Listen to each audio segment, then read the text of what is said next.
Est-ce que tu peux acclamer le Seigneur alors que tu reprends ta place? Gloire à Dieu. Bonsoir à tous.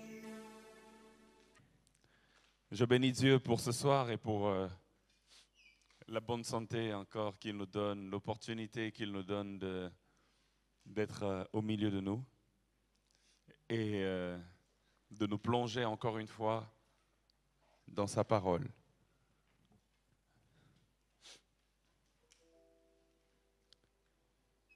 Seigneur, nous te prions de parler à nos cœurs. Nous te prions de nous faire du bien ce soir au travers de ta parole. Nous voulons enseigner tes mystères et donne-nous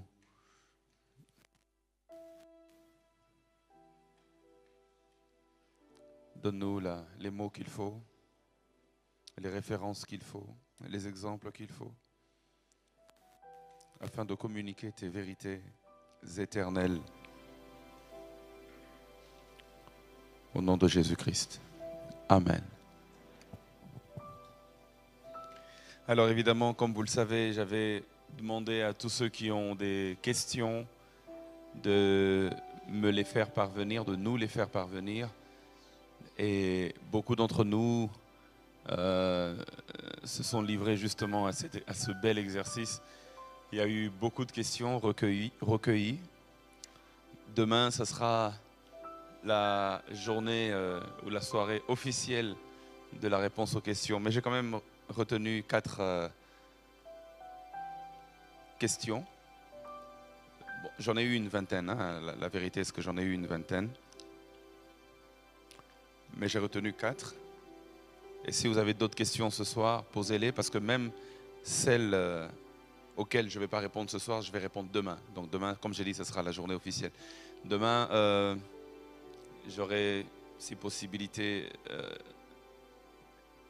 45 minutes à 1 heure consacrées juste à la réponse à toutes les questions. Et puis, parce que ça me permettra d'insister sur certains points d'enseignement. Et puis les 40 dernières minutes, je vais parler du dernier don pour cette semaine, le don de foi. Demain, nous allons parler du don de foi. Alors, le premier jour, mardi, nous avons parlé des généralités et nous avons insisté sur le don du discernement des esprits mardi.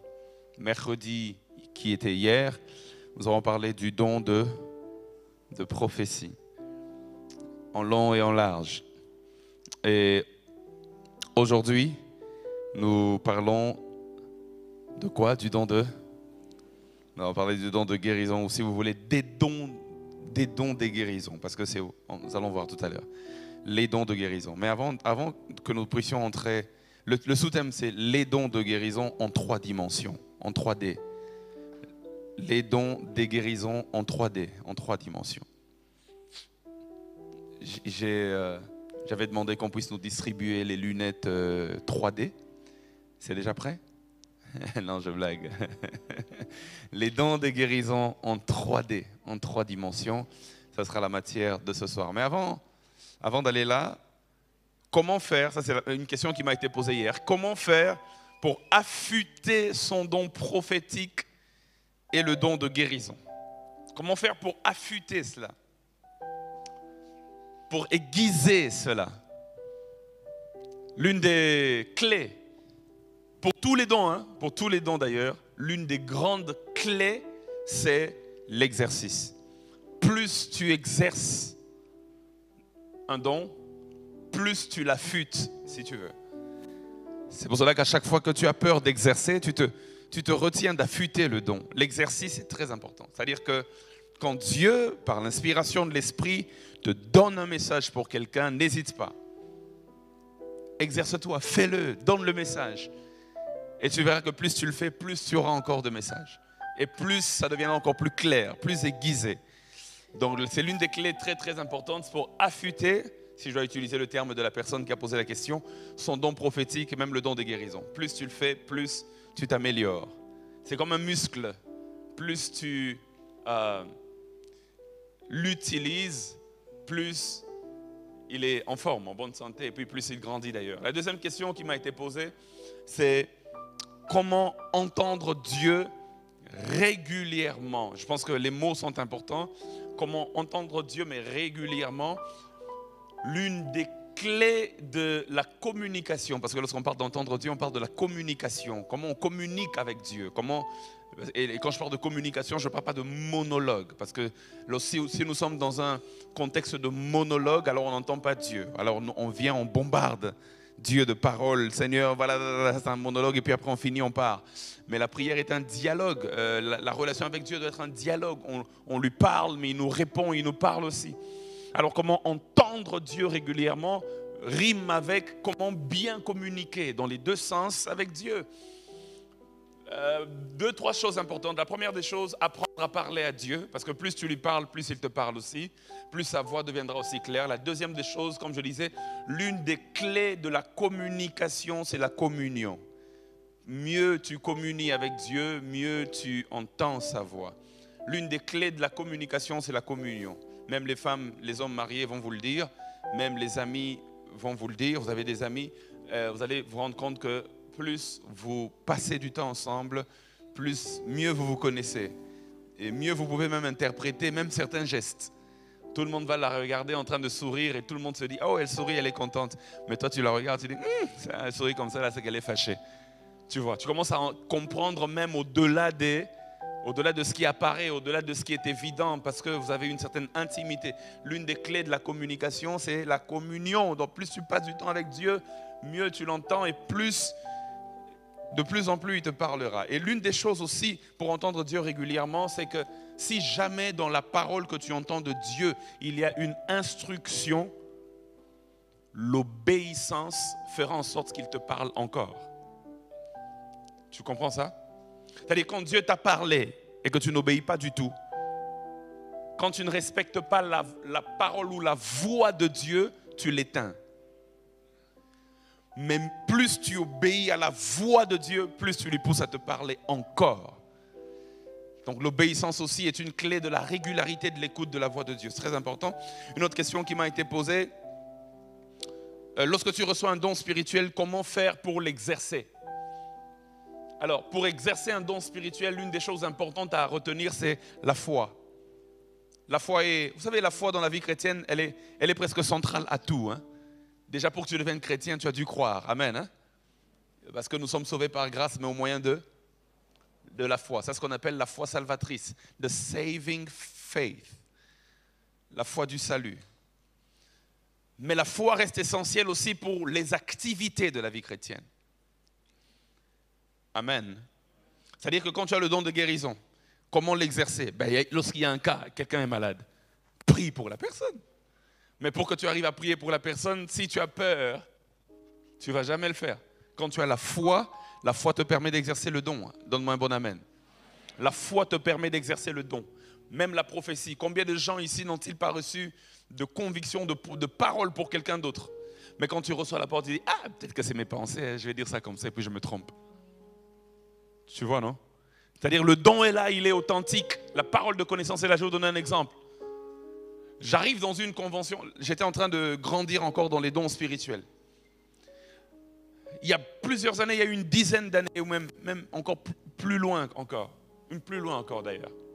Dans un ministère qui, à Kinshasa, le visionnaire du ministère, c'est un frère, c'est un prophète. Le ministère s'appelle la main puissante de Dieu. Et il venait de l'Afrique du Sud, il vient à Kinshasa, il fait sa première activité et il m'invite comme orateur. À l'époque, j'avais d'autres dons spirituels que j'exerçais. Comme je vous ai parlé ici de beaucoup de dons spirituels que j'exerçais, mais il y a un don en particulier que je n'avais jamais exercé. Mais lui, il était fort en cela, ça s'appelle la parole de connaissance. C'était à l'époque, vraiment à l'époque. Et quand il vient, il dit prêche, je prêche. Et quand je finis de prêcher, j'entends clairement dans mon esprit un nom, Sandrine. C'est clair. Sandrine ou Francine, ça fait longtemps, je ne me souviens plus, mais il y avait un in à la fin. Là. J'entends clairement dans mon esprit et je doute. Il dit, ah! Dieu me parle d'une Sandrine qui est ici, avance, et puis tu vas faire Sandrine, n'avance pas. Il y a un problème. Ça vous est déjà arrivé d'avoir peur? Et quand j'entends ça, je finis de prêcher, je fais l'appel, les gens reçoivent Christ, et puis je vais m'asseoir. Quand je vais m'asseoir, je ne lui ai pas parlé de ça, histoire authentique. Je lui donne le micro, il prend le micro, et puis il vient, première des choses qu'il dit, Dieu me parle de Sandrine. Dans mon cœur, je me dis, j'ai raté une bonne opportunité vraiment de rendre gloire à Dieu. Donne-moi un bon amen. Donc, ce qui empêche l'exercice du don, parfois c'est juste le manque de foi ou la peur. Et donc, si tu veux bien exercer dans le don spirituel, aie la foi. Vous avez dit dans le Nouveau Testament, Dieu parle de manière audible en empruntant toujours la voix d'une personne que nous connaissons. Alors, si c'est une voix inconnue, est-ce Dieu? Je ne sais pas si j'ai dit toujours hier. Alors, si j'ai dit toujours, remplacez l'adverbe toujours par régulièrement. C'est-à-dire, je vais le dire autrement. Dieu parle aussi de manière audible en empruntant régulièrement, pas toujours, parce que toujours ça ferme la porte à d'autres possibilités. En empruntant régulièrement la voix d'une personne que nous connaissons. Parce que dans les cas bibliques que je vous ai donnés, c'était en général la voix de quelqu'un que l'on connaît. En général. C'est pour ça que je préfère dire régulièrement la voix de quelqu'un que l'on connaît. Bibliquement parlant en tout cas, dans le cas de Samuel et même de plusieurs autres, c'était généralement la voix de quelqu'un que l'on connaît. Mais est-ce que Dieu peut parler aussi avec une voix que l'on ne connaît pas? Comme la voix des dessins animés là. Quand il dit Moïse, une grande voix rauque comme ça là. Dieu peut parler comme ça? Qui suis-je pour vous dire non? Si Dieu veut parler comme ça, qui suis-je pour dire qu'il peut pas parler comme ça? Amen. Dans la vie chrétienne, j'ai appris à ne pas mettre Dieu dans une boîte. Pour dire que voilà, le carré de Dieu, c'est de là à là, et puis c'est fini, c'est comme ça là. Non, j'ai appris à ne pas mettre Dieu dans une boîte parce qu'il est souverain. Il fait ce qu'il veut, comme il veut, quand il veut, avec qui il veut, sans rendre des comptes à personne. Donc c'est une possibilité, mais dans tous les cas, il y a le témoignage intérieur qui va vous confirmer que c'est Dieu, parce que c'est Dieu qui parle. On sait quand c'est Dieu qui parle. Est-ce que je parle à quelqu'un? Bon, alors ça c'est un petit lot de questions qu'on m'a posées hier. On va entrer dans la matière du jour. Les dons des guérisons en 3 dimensions. Si vous avez vos questions, faites-les parvenir à Jean-Marc ou au protocole ou encore à Grégoire ou encore en ligne. Urbain, s'il te plaît, remets-moi encore oui, voilà, le numéro est là. En ligne, vous nous suivez, posez vos questions ou encore scannez là et posez vos questions. Et puis, nous allons répondre aux questions demain. Avant d'entrer dans le don de foi demain, nous allons répondre aux questions. Les dons des guérisons en 3D. En 3D, pourquoi? Parce que nous allons ce soir voir le don de guérison en 3. Nous allons parler en 3 dimensions. 3D veut dire 3 dimensions. Les 2 premières dimensions, surtout la première dimension qu'on va exploiter ce soir, ce sont des dimensions assez classiques, assez connues, mais nous allons revenir sur ces dimensions afin de bien expliquer et puis de bien entrer en détail. C'est des dimensions que nous connaissons, elles sont assez classiques, assez connues. Mais la 3e dimension dont je vais parler sur les dons de guérison est une dimension qui est plutôt atypique. C'est plutôt atypique. C'est pas très connu. Cet angle-là n'est pas très exploité. Alors ce soir, je vais vous donner le plan de l'enseignement. Nous allons commencer donc par les généralités, comme d'habitude. Nous allons commencer par les généralités sur le don des guérisons. Après les généralités, nous allons voir, deuxièmement, les fausses croyances. Les fausses croyances au sujet des dons des guérisons. Parce qu'au sujet des dons des guérisons, il y a plusieurs fausses croyances, mais que nous avons adoptées, auxquelles nous croyons même, et que nous avons fait, et dont nous avons fait vérité, alors que c'est des fausses croyances. On va essayer d'éliminer les fausses croyances au sujet des dons des guérisons. Le 3e point, donc le point C, ça va être les 3 dimensions. C'est là maintenant au point C qu'on va parler des 3 dimensions des dons des guérisons. Et dans le point C, premièrement, nous parlerons de... bon, je reviendrai sur ça. La première des choses en ce qui concerne les généralités, c'est que les dons des guérisons, Paul en parle 3 fois. Et les 3 fois dans le chapitre 12 du premier livre aux Corinthiens. 1 Corinthiens chapitre 12 verset 9. 1 Corinthiens 12, 9, la Bible déclare: à un autre la foi par le même esprit, à un autre le don des guérisons par le même esprit. Verset 28, toujours de 1 Corinthiens 12, la Bible dit: et Dieu a établi dans l'Église premièrement des apôtres, secondement des prophètes, troisièmement des docteurs, ensuite ceux qui ont le don des miracles, puis ceux qui ont les dons de guérir. Verset 30, le verset 30 dit: tous ont-ils le don des miracles, tous ont-ils le don des guérisons. Donc voilà, le don des guérisons est mentionné 3 fois par Paul, et les 3 fois c'est dans 1 Corinthiens chapitre 12. La deuxième chose que j'aimerais dire dans les généralités, c'est que même si en français, dans la version Louis II, on en parle au singulier, au verset 9 et au verset 30, il dit le don. Voilà, au verset 30 par exemple, il dit le don des guérisons. Au verset 9, lorsqu'on rentre au verset 9, il en parle aussi au singulier, il dit le don, un seul don, le don des guérisons. Mais au verset 28, il fait une exception. Au verset 28, là, il dit les dons de guérir. Même si dans 2 versets, il en parle au singulier, il faut savoir que dans le grec, le don de guérison est toujours au pluriel. Donc on ne dit pas le don des guérisons, mais on dit dans l'original les dons de guérison. Pourquoi c'est au pluriel? 3 possibilités. La première possibilité pour laquelle les dons des guérisons sont au pluriel, comme si on a plusieurs. La première possibilité, c'est que certains disent que c'est au pluriel car l'homme en lui-même est pluriel. Et comme le don des guérisons concerne l'homme, l'homme est pluriel puisque l'homme, selon 1 Thessaloniciens 5, verset 23, l'homme est un esprit, l'homme a une âme, l'homme habite un corps. Donc l'homme a une dimension tripartite. Et comme les dons de guérison sont censés agir dans le corps, dans l'âme et dans l'esprit, c'est pour cela que c'est au pluriel. Première théorie possible. Deuxième théorie possible, c'est que c'est au pluriel parce que d'autres prétendent que les maladies étant nombreuses et diverses, les dons de guérison sont aussi nombreux, différents et divers parce que justement les maladies sont nombreuses et diverses. La troisième possibilité pour laquelle les dons de guérison sont au pluriel, c'est que d'autres enfin stipulent que le don que l'on reçoit, le don on le reçoit pour une spécialité. C'est-à-dire que celui qui a le don des guérisons peut avoir reçu spécialement pour une maladie précise. Par exemple, il y a d'autres personnes qui ont les dons de guérison, mais la spécialité c'est que eux, ça marche seulement quand c'est face au sida. Quand ils prient pour quelqu'un qui a le sida, ça marche. Mais quand c'est quelqu'un qui a le cancer, ça ne marchera pas forcément.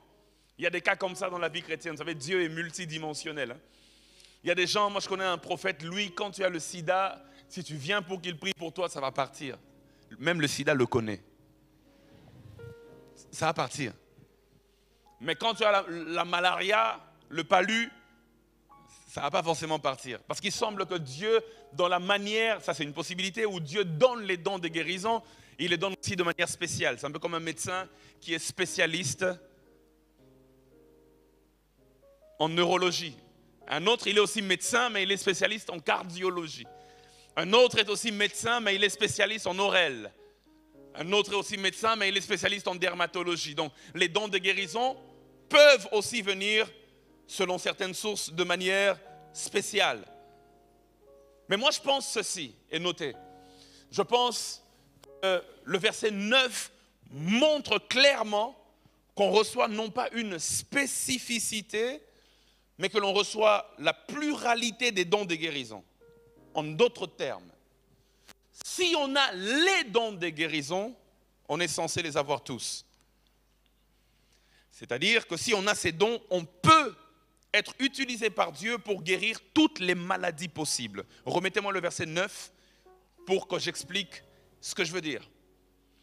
La Bible dit, à un autre, il donne la foi. Amen. Par le même esprit, et à un autre, à combien d'autres? à un autre. Quand on dit à un autre, c'est-à-dire c'est une personne. À un autre, il donne quoi? Les dons des guérisons. Nous avons vu tout à l'heure que c'est supposé être au pluriel. C'est-à-dire qu'il donne les dons dans leur multiplicité, dans leurs différentes expressions à un autre. Donc il est possible que toi seul, tu aies la multiplicité des dons des guérisons. Donne-moi un bon amen. C'est-à-dire que tu es spécialiste en tout. Donne-moi un bon amen encore.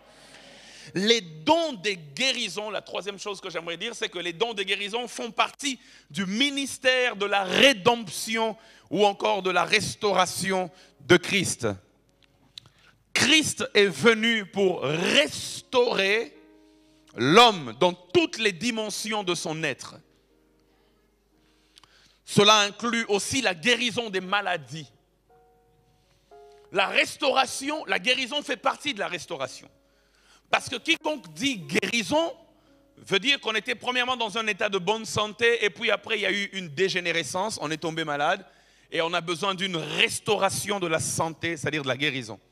La guérison fait partie du ministère de restauration de Christ. Notez une chose importante qu'il vous faut savoir avant que je n'aille plus loin. Je suis en train de poser les fondements, je suis en train de donner la partie la plus difficile et puis après ça va devenir intéressant, plus on va avancer. Mais les fondements que je pose sont très importants parce que tout ce que je vais bâtir après, je vais les bâtir sur les fondements que je pose. Notez, la souffrance, le péché, la maladie et la mort font partie du lot de l'humanité déchue.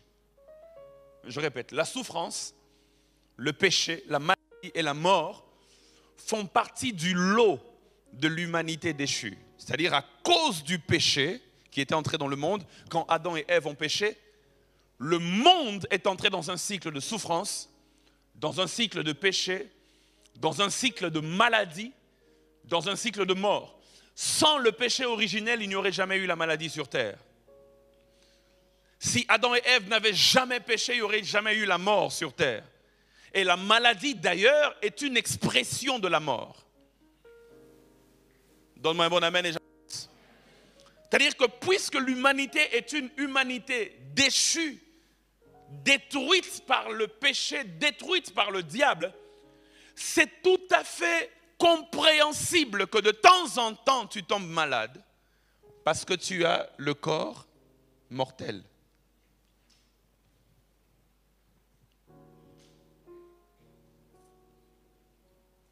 L'esprit est sauvé, régénéré. L'âme est en train d'être sauvée. Le corps appartient encore à l'ancienne création. Nous aurons des corps nouveaux le jour où Christ viendra nous prendre. À partir de ce jour-là, il n'y aura plus jamais de maladie. Le jour où tu seras revêtu d'un corps glorieux, tu ne tomberas plus jamais malade. Mais pour le moment, regarde bien, quand tu étais païen, tu avais le même corps. Tu as reçu Jésus, ton corps n'a pas changé. On est d'accord, n'est-ce pas? Les gens qui reçoivent Jésus, quand on fait l'appel au salut et qui donnent leur vie à Jésus, en un instant, au même moment où ils sont ici devant, ils font la prière, leur esprit est sauvé. C'est-à-dire en ce moment-là, s'il meurt, il va au ciel. Au même instant, son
versets 16 à 19. La Bible déclare dans Genèse 3, 16 à 19, il dit à la femme, c'est Dieu qui dit, et Dieu dit à la femme, j'augmenterai la souffrance de tes grossesses. Tu enfanteras avec douleur et tes désirs se porteront vers ton mari, mais il dominera sur toi. Et il dit à l'homme, puisque tu as écouté la voix de la femme et que tu as mangé de l'arbre au sujet duquel je t'avais donné cet ordre, tu n'en mangeras point, le sol sera maudit à cause de toi, c'est à force de peine que tu en tireras ta nourriture tous les jours de ta vie. Il te produira des épines et des ronces et tu en mangeras de l'herbe des champs. C'est à la sueur de ton front que tu mangeras du pain, jusqu'à ce que tu retournes dans la terre d'où tu as été pris, car tu es poussière, et tu retourneras à la poussière. Dieu est en train de maudire l'humanité à cause du péché. Et Dieu est en train de dire que j'augmenterai tes souffrances, donc la souffrance est entrée dans le monde à cause du péché. Dieu est en train de dire, tu retourneras à la poussière, donc tu mourras à cause du péché. Donc la mort, les chrétiens ne meurent-ils pas? Les chrétiens ne meurent-ils pas? Et pourtant ils sont régénérés, n'est-ce pas? Parce que leur esprit est régénéré, il ne peut pas mourir. Mais leur corps appartient encore à l'ancienne création, c'est pourquoi le corps il meurt. C'est-à-dire ça fait partie du lot de l'humanité déchue. Même la maladie, qui est une expression de la mort, fait partie du lot de l'humanité déchue. Frères et sœurs, j'aimerais dire 3 autres choses avant d'aller plus loin. Puisque nous vivons dans ce monde maudit et que nous sommes dans ce corps mortel, il est tout à fait compréhensible que de temps en temps nous tombions malades. Deuxième chose, c'est que il arrivera un temps, bibliquement parlant, il arrivera un temps où les élus de Dieu ne tomberont plus malades du tout. Lorsqu'il viendra nous prendre, c'est fini cette histoire de maladie. Nos corps auront changé. J'étais malade comme moi. On n'aura même plus faim. Mais on mangera toujours. Oh. Vous savez que lorsque le corps sera changé, on n'aura plus faim. Mais on mangera quand même. Parce qu'on ne mange pas seulement pour combler un vide, on mange aussi pour le plaisir. Jésus avait un corps glorifié lorsqu'il apparaît à ses disciples. Et quand il apparaît à ses disciples, il leur dit, donnez-moi du pain, donnez-moi du poisson pour que je vous prouve que je suis vraiment revenu à la vie. Avez-vous déjà lu ce texte? Vous avez lu ce texte? Quand Jésus est revenu à la vie, il a mangé. Tu n'as jamais lu ça? Va faire tes recherches. Quand Jésus est revenu à la vie, il a mangé le pain et le poisson. Avant de monter au ciel, il a mangé. C'est-à-dire que quand nous monterons au ciel avec nos corps glorifiés là-bas même, quand on dit noces de l'agneau, vous pensez que c'est quoi? On va manger. Il y aura le tchèp. On va manger, on va boire. Alléluia. Alléluia. Il arrivera un temps, en ce moment-là, il n'y aura plus de maladie.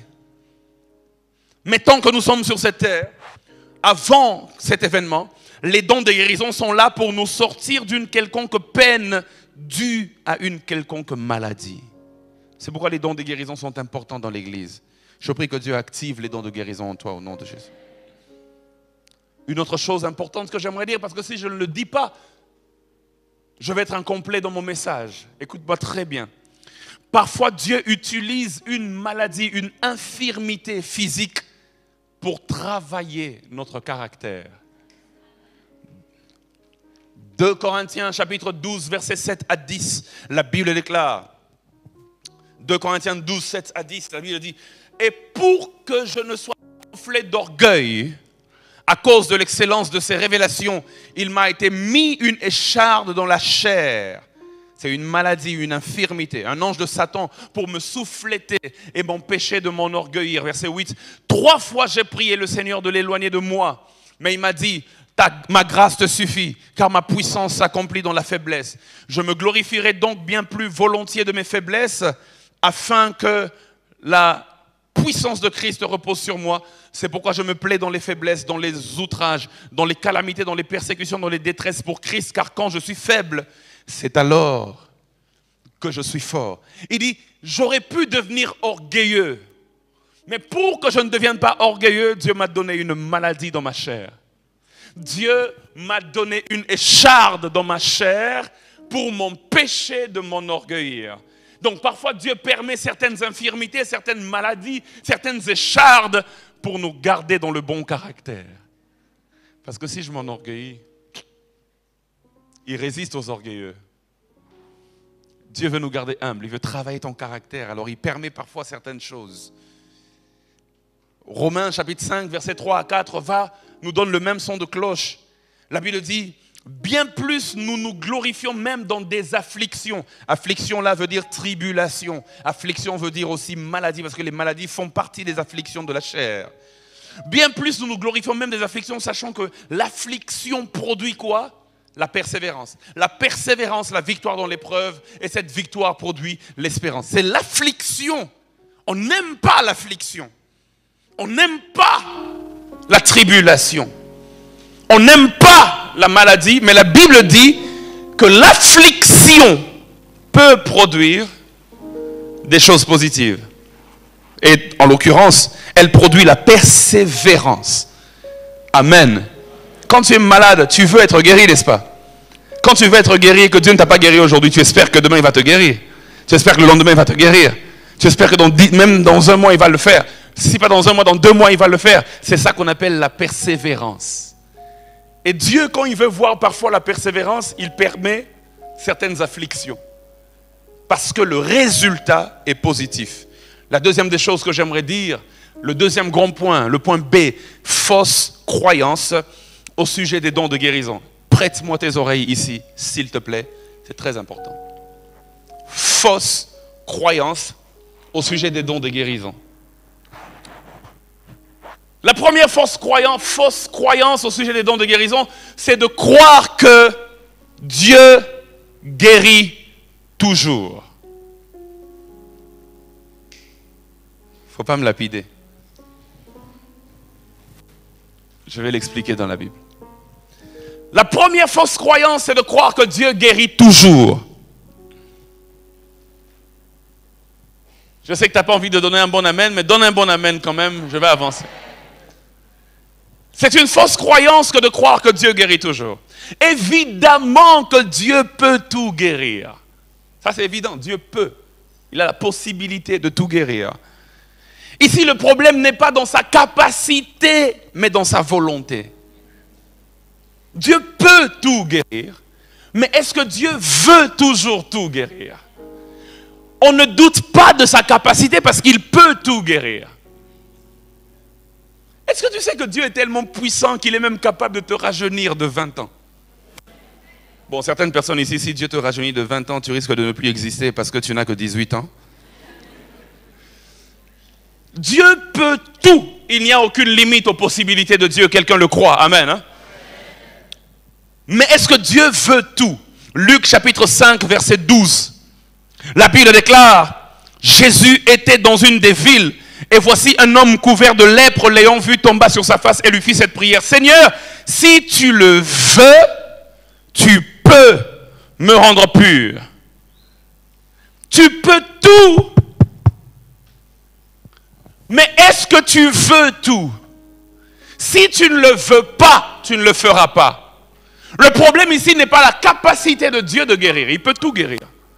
Le problème ici est que parfois Dieu n'a pas la volonté de guérir. Parfois tu vas, Paul a prié 3 fois, il dit, éloigne de moi cette écharde, éloigne de moi cette maladie, éloigne de moi cette affliction. Dieu dit, non, je ne veux pas. Ma grâce te suffit, car c'est dans la faiblesse que ma puissance s'accomplit. Dieu peut tout, mais parfois même après prière, moult prières, multiples prières, panel de prières, il ne veut juste pas. Donc croire que Dieu guérit toujours est une fausse conception. Est-ce que je peux avancer? J'ai fait le vœu avec Dieu. J'ai dit, Seigneur, donne-moi la grâce d'être toujours équilibré dans mes prédications. Je ne veux pas donner des fausses informations. Parce que je sais qu'un jour, il me jugera de tout ce que j'aurais dit. C'est pourquoi Jacques dit qu'il n'y ait parmi vous pas beaucoup d'enseignants. Ce n'est pas bien. N'aspirez même pas à la tâche de l'enseignement parce qu'il dit, ils seront jugés beaucoup plus sévèrement. C'est pour cela que quand je monte pour enseigner ici, c'est une responsabilité. Dieu me jugera. C'est pourquoi je fais toujours l'effort de vous dire tout ce qui est biblique. Mon avis personnel, je peux vous le dire, ça c'est mon avis personnel, à prendre ou à laisser. Mais quand c'est biblique, là je viens avec force. Parce que c'est biblique. C'est biblique. Et si tu crois que Dieu guérit toujours, c'est pas biblique. Un jour, je me retrouve aux États-Unis dans une ville appelée Saint-Louis, il y a quelques années en arrière. Dans une ville appelée Saint-Louis, j'arrive et on me raconte une histoire qui venait de se passer une semaine avant. Parce qu'il y a un pasteur de chez nous que vous connaissez aussi, qui a même déjà prêché ici. Le pasteur Atoms, il était dans cette ville-là une semaine avant moi. Et quand j'arrive dans la ville, une semaine après, on me dit, ah mais pasteur, j'ai vu qu'il y avait un deuil dans la ville au fait. Tout le monde était en train d'aller au deuil. Il dit, mais qu'est-ce qui se passe? Il dit, non, il y a un papa qui est très connu dans la communauté congolaise, qui est mort. Alors toute la communauté s'est rassemblée pour l'enterrer dignement, parce que c'est un bon papa. Et puis l'un des frères, il s'appelle Papi. Le frère Papi m'a pris de côté et dit, mais pasteur, tu sais qu'on a vécu une scène rocambolesque. J'ai dit, explique-moi un peu ce que tu veux dire. Il dit, mais tu sais que la semaine passée, le pasteur Atom était ici. On a appelé le pasteur Atom. On sait que le pasteur Atom, c'est quand même dans la ville. Donc, comme le papa était malade, on s'est dit, comme le pasteur Atom, c'est loin, il va aller prier pour le papa et le papa va être guéri. Bref, le pasteur débarque dans la famille avec 4 frères qu'il avait pris. Et puis, il y avait aussi les membres de la famille. Et puis, le papa était là.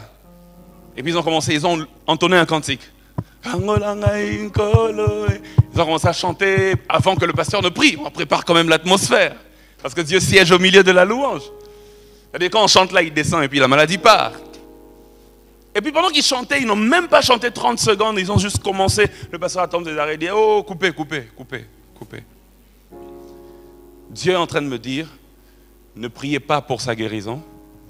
Accompagnez-le seulement parce que dans 3 jours, il va mourir. Jesus. My God. Imaginez, tu donnes une parole de connaissance comme ça dans une famille qui t'a invité pour prier pour la guérison de leur frère. Jesus. Le culot. Jesus. Le courage. 3 jours après, effectivement, le papa est parti. Dieu n'avait-il pas le pouvoir de le guérir? Si, mais dans sa volonté, il voulait le ramener. On peut ne pas comprendre pourquoi il fait ça. On peut même être fâché contre Dieu. Seigneur, vraiment, pourquoi tu as fait ça? Parce qu'en plus, surtout, lorsqu'on avait dit à toute la famille que mon Dieu est puissant. Et la famille là ne croit déjà pas en ton Dieu là. Maintenant, toi, tu les as rassurés. Mon Dieu va faire, il est puissant. Et puis, paf, la personne part. Et elle dit, Seigneur, vraiment, tu m'as foutu la honte. Dieu peut tout, mais il ne guérit pas toujours. Parfois, dans sa volonté souveraine, il décide que c'est le temps de ramener la personne. Ou alors, il décide que cette maladie-là, avant de la guérir, j'attends qu'elle fasse d'abord 5 ans et puis je guérirai. C'est Dieu dans sa souveraineté. Donne-moi un bon amen. Quelqu'un va me poser la question, mais pasteur, que dire des textes si bas? Quel texte? Matthieu 8, 16, qui dit, le soir, on amena auprès de Jésus plusieurs démoniaques. Il chassa les esprits par sa parole. Et il guérit tous les malades. Dis avec moi, tous les malades. Il a guéri tous les malades. Matthieu 9, 35, Jésus parcourait toutes les villes et les villages, enseignant dans les synagogues, prêchant la bonne nouvelle du royaume et guérissant toute maladie et toute infirmité. Matthieu 12, 15. Mais Jésus, l'ayant su, s'éloigna de ce lieu, une grande foule le suivit, il guérit tous les malades. Frères et sœurs, mais je vais te dire, il y a aussi d'autres textes tels que Marc chapitre 1, versets 32 à 34. Le soir, après le coucher du soleil, on lui amena combien? On lui amena tous les malades et les démoniaques. Verset 33, la Bible dit, et toute la ville était rassemblée devant sa porte. Verset 34, il guérit combien? Beaucoup de gens qui avaient diverses maladies. Il chassa beaucoup de démons. Et il ne permettait pas aux démons de parler parce qu'il le connaissait. Frères et sœurs, on lui amène tous les malades. Ce jour-là, il ne guérit pas tous les malades. Il guérit beaucoup. Ça veut dire qu'un peu est resté. On lui emmène tous les démoniaques. Il chasse beaucoup, mais un peu, c'est aussi resté. Il y a des temps en temps où il ne veut juste pas. Mais en temps, tu vas l'accuser où? Alléluia. Luc chapitre 7, verset 21, la Bible déclare, à l'heure même, Jésus guérit non pas tout, mais plusieurs personnes. Non pas tout, mais plusieurs. Il arrivait donc aussi que non pas tous, mais que certains soient guéris. Frères et sœurs, voici un exemple encore plus frappant, l'apôtre Paul. L'apôtre Paul avait des guérisons, c'est évident lorsqu'on lit Actes 14, 8 à 10, ou encore Actes 19, 11 à 12. Paul avait les dons de guérison de manière chirurgicale, mais dans 2 Timothée 4, 20, il est écrit, c'est Paul qui parle, il dit, Eraste est resté à Corinthe, et j'ai laissé Trophime malade à Milet. Mais Paul, tu étais avec lui à Milet, il était malade, tu es parti. Ah Paul, aussi là. Ah Paul, t'es fini, hein? T'es terminé. T'es plus le même Paul. Tu l'as laissé malade. Comment est-ce possible que tu ne l'as pas guéri avant de partir? Dieu est souverain. Amen. Il dit, j'ai laissé Trophime malade à Milet. Frères et sœurs, notez ceci. Dans certains cas, le maintien de la maladie ou le renvoi de la guérison à une date bien lointaine est voulu par Dieu pour sa propre gloire. Jean chapitre 9, versets 2 à 3. Jean 9, 2 à 3. Ses disciples lui firent cette question. Rabbi, qui a péché, cet homme ou ses parents, pour qu'il soit né aveugle? Jésus répondit, ce n'est pas que lui ou ses parents aient péché, mais c'est afin que les œuvres de Dieu soient manifestées en lui. Parfois Dieu garde une situation. Depuis qu'il est né, il était aveugle. On lui dit maintenant, qui a péché? Il était aveugle ou infirme? Dans le texte. Je pense qu'il était infirme, hein? Ou peu importe en tout cas. Rentre au verset 1, je vais voir s'il était aveugle ou infirme. Il était aveugle, un aveugle de naissance, voilà. Alors il était aveugle de naissance. Et là, quand Jésus le rencontre, il a quel âge? On ne sait pas, la Bible ne le dit pas, mais sûrement il a un âge assez avancé, il n'est plus un bébé. S'il était un bébé, il aurait fait quoi là-bas tout seul? Même si on dit qu'il a 10 ans, il peut avoir 30, 40, mais de la naissance jusqu'à l'âge de 10 ans, il est aveugle. Ou à 30 ans, il est aveugle. Et Jésus dit non, personne n'a péché. C'est pour que Dieu tire gloire de cette situation. Parfois Dieu fait que la situation se prolonge pour sa propre gloire. Comment il tire gloire là-bas dedans? Lui-même il sait. La deuxième fausse conception, c'est que, ou fausse croyance, c'est que croire que Dieu ne guérit que d'une seule manière. Ça aussi c'est faux. Dieu guérit de plusieurs manières. Donne-moi un bon amen. J'aime beaucoup dire que Dieu n'est pas une fontaine, il est une source. La fontaine reprend les mêmes eaux, la source renouvelle les eaux. Dieu est insaisissable, même dans le domaine de la guérison. Il peut guérir aujourd'hui d'une manière et demain il guérit d'une autre manière. Je me suis rendu compte en lisant les Écritures que Jésus avait la réputation de guérir les aveugles. C'était sa réputation, qu'il guérissait les aveugles. 4 ou même 5 de ces aveugles ont leur guérison même écrite dans la Bible avec détail. Mais jamais il ne les a guéris de la même façon.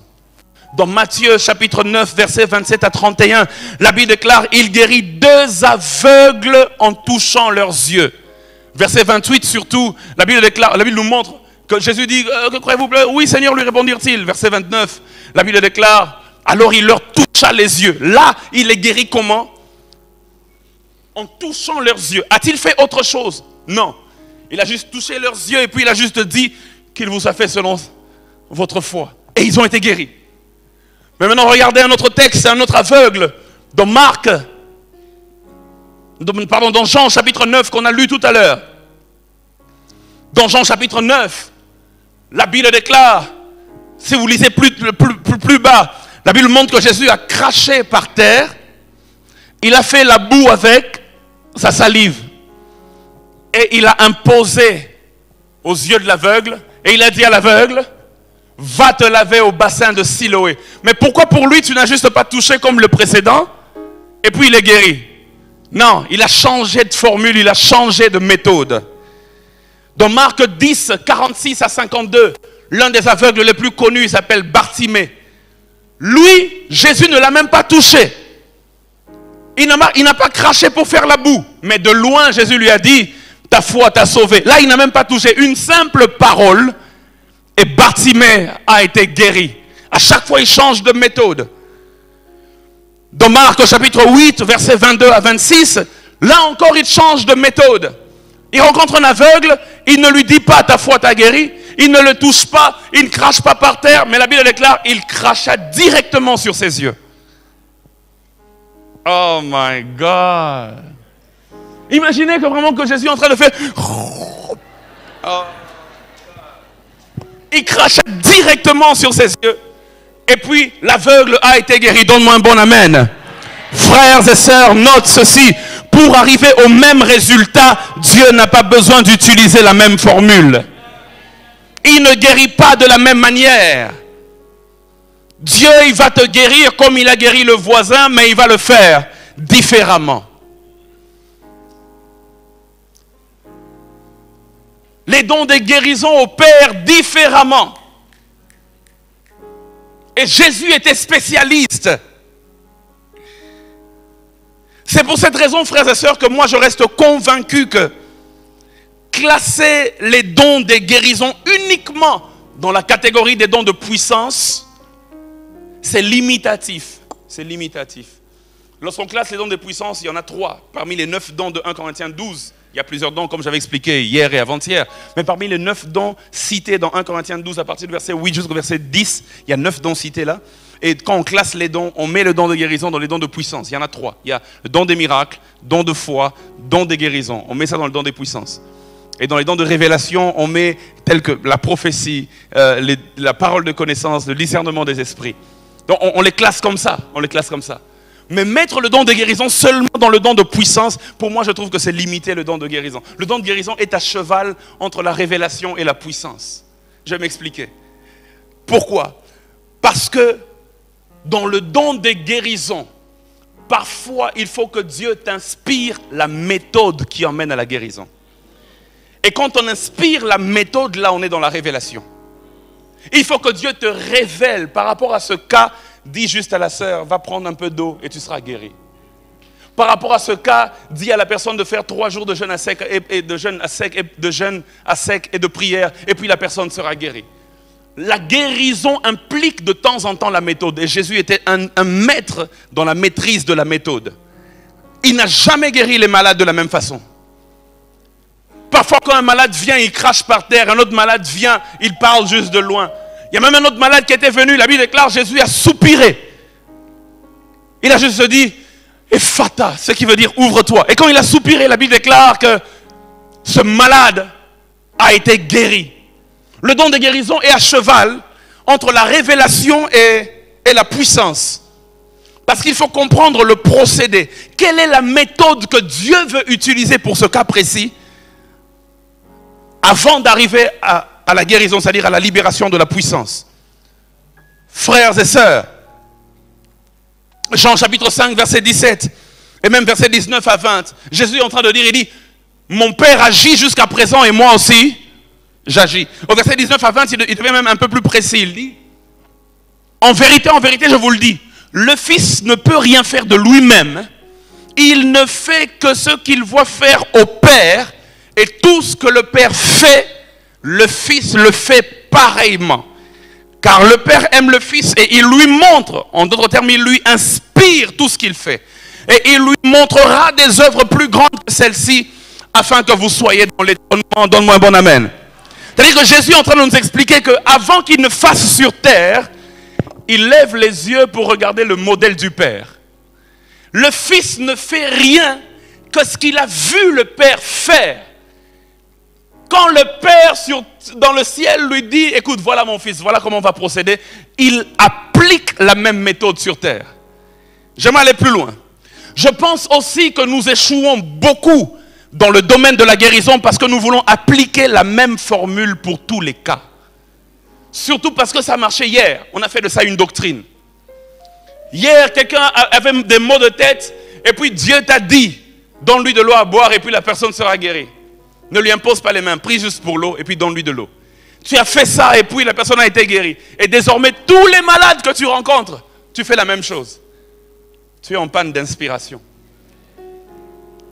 Ce n'est pas une doctrine. Parce que Dieu change ses méthodes. Donne-moi un bon amen. Dieu t'inspire d'autres choses.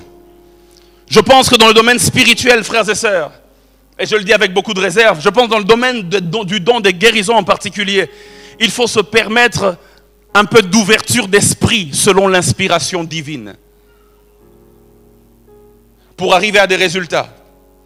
Et comme je le disais tout à l'heure, peut-être que nous sommes devenus trop carrés, que nous avons trop mis Dieu dans une boîte. La gloire de Dieu ne descend que là où le modèle de Dieu est respecté. Je vais répéter ça, la gloire de Dieu ne descend que là où le modèle est respecté. Lorsqu'il a inspiré le modèle du tabernacle, on l'a respecté, on l'a fait exactement comme ça sur terre. Et alors, quand on a fini de faire, la gloire de Dieu est descendue dans Exode 40 et a rempli le tabernacle. La gloire ne descend que là où le modèle est respecté. Et Dieu se donne le luxe de changer les procédés, car Dieu n'aime pas la routine. Il y a deux dangers avec la routine. Le premier danger de la routine parfois empêche le progrès ou l'avancée. Dans la montagne de la transfiguration, à un moment donné, quand ils ont vu Jésus transfiguré, et à droite de Jésus, il y a qui? Il y a Moïse. À gauche de Jésus, il y a qui? Il y a Élie. Et puis Pierre parle. Il dit, Maître, il est bon que nous soyons ici. Construisons donc 3 tentes. Demeurons ici. En d'autres termes, ne bougeons pas. Demeurons ici. Dieu n'aime pas la routine. Parce que quand tu demeures là, tu vois les mêmes choses, tu fais les mêmes choses. Dieu veut que tu avances parce qu'il a encore beaucoup de choses à te montrer. Donne-moi un bon amen. La routine empêche le progrès ou l'avancée. De temps en temps, Dieu te donnera une inspiration nouvelle. Aie la foi pour marcher dans cette inspiration nouvelle. La deuxième des choses, la routine casse la dépendance à Dieu. C'est pourquoi Dieu n'aime pas la routine. Lorsque tu maîtrises trop une chose parce que c'est une routine, tu peux même commencer à la faire sans avoir l'avis de Dieu. Parce que tu connais la formule. Le danger de connaître la formule, c'est que tu n'as plus besoin de celui qui a fait la formule. Tu sais comment ça marche, même quand Dieu est derrière, tu sais comment ça marche et tu vas le faire. Moïse connaissait la formule pour sortir l'eau du rocher. Dieu lui avait dit la première fois, frappe le rocher. Il a frappé le rocher, l'eau est sortie, il a maîtrisé la formule. La deuxième fois, Dieu lui dit, parle au rocher, ne frappe pas, parle au rocher. La Bible déclare, parce qu'il avait déjà maîtrisé la formule, il était habitué à la routine. Il a frappé 2 fois, tac, tac. Dieu lui dit, ok, l'eau est sortie quand même. Le résultat était là, mais Dieu lui dit, tu m'as déshonoré. Aux yeux de tout le peuple, tu n'entreras pas dans la terre promise. Il arrive à Dieu de changer de procédé. Le Dieu qui avait dit hier, frappe, aujourd'hui peut dire parle. Le Dieu qui avait dit hier, impose la main, aujourd'hui peut dire parle à distance. Alléluia. Le Dieu qui hier avait craché par terre et il a fait la boue. Aujourd'hui, il peut juste cracher directement sur les yeux. Mais Seigneur, crachons tous par terre. Jésus était compliqué, frères et sœurs. Imaginez aujourd'hui que tu es malade et puis tu viens me voir au bureau pour que je prie pour toi et je me mette à cracher par terre et de faire la boue. Avant même que je ne finisse de faire ma boue,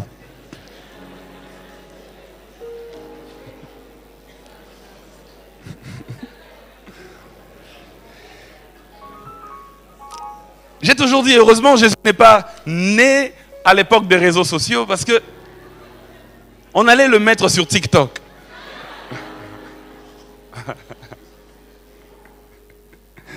Alléluia. Et j'aimerais dire à quelqu'un ce soir, parmi les méthodes utilisées par Dieu pour la guérison, il y a aussi la science, la médecine et même les médicaments. Ça ne sonne pas très spirituel, mais c'est la vérité. Vous pensez que quand vous prenez un médicament et que vous êtes guéri, c'est le médicament qui vous a guéri, hein? Combien ont pris des médicaments et n'ont pas été guéris? C'est Dieu qui guérit. Il y a beaucoup de médecins que je vois dans la salle et je suis un ex-médecin, un ex-futur médecin, pour être plus correct.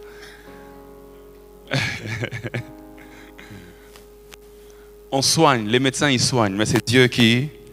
c'est Dieu qui guérit. C'est pour cela que Paul, malgré toute sa spiritualité, dans 1 Timothée chapitre 5 verset 23, il dit à Timothée, ne continue pas à ne boire que de l'eau, mais fais usage d'un peu de vin à cause de ton estomac et de tes fréquentes indispositions. Le vin à l'époque était utilisé comme un médicament. Quand il dit le vin, ce n'est pas pour le plaisir. Parce que je te connais toi. Je connais un frère à qui on a dit, mais frère, nous on ne boit pas, pourquoi tu bois? Il dit, pasteur, j'ai des indispositions. J'ai quelques maux d'estomac. Tout est bon pour justifier la prise de vin. Ici, c'était dans un but thérapeutique. Et il le dit très bien, il dit, à cause de ton estomac et à cause de tes fréquentes indispositions, prends un peu de vin. Parce que le vin, en fait, c'est comme s'il est en train de dire à quelqu'un, aujourd'hui qui souffre des maux de tête, il dit, ok, parce que tu as tout le temps des maux de tête, va prendre de l'aspirine, va à la pharmacie, achète de l'aspirine. C'est ce qu'il est en train de lui dire en fait. Ça c'est un conseil médical qu'il est en train de lui donner. Paul était loin, il aurait pu dire à Timothée, Timothée, de là où tu es, on va faire 2 jours de jeûne et prière. Et les maux d'estomac vont partir. Dis Amen Timothée, Amen. Rabashabalabala, sois guéri. Mais il dit non fils, pour ça, prends le médicament.